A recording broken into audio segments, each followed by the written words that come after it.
Dragon ফল 113 দিনে কিভাবে তৈরি হয় দেখব। প্রথমে ড্রাগন ফলটিকে কেটে বেছে নিয়ে একটি পাত্রে রাখা হলো। ফলগুলোকে কিছুদিন রাখা হবে। 7 দিন রাখার পরে এটা গজাবে এবং সেবাদানা অবস্থায় এটাকে একটি পাত্রে মাটিতে রোপণ করা হবে। এভাবে আস্তে আস্তে গাছটি বড় হতে থাকছে এবং দেখুন দৃশ্যমান হচ্ছে, ড্রাগন গাছে পরিণত হচ্ছে। এভাবে আস্তে আস্তে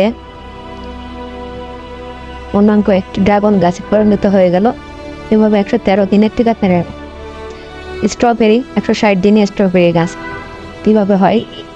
প্রথমে স্ট্রবেরির বীজটা নিয়ে একটি পাত্রে রেখে পানিতে ভিজানো হলো এবং ধীরে ধীরে সেটা আস্তে আস্তে বের হতে থাকছে।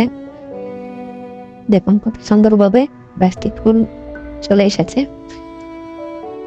ফুলটা আস্তে আস্তে স্ট্রবেরি ফটে পরিণত হচ্ছে। ধীরে ধীরে গাছটির পাতা আরো ছড়াচ্ছে, ফলের কালার চেঞ্জ হচ্ছে। আস্তে আস্তে পাতা আরো অনেকগুলো ফুল তৈরি হচ্ছে। ফুলে দিয়ে স্ট্রবেরি ফল তৈরি হলো।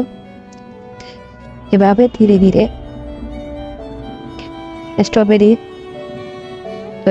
ফল তৈরি হচ্ছে।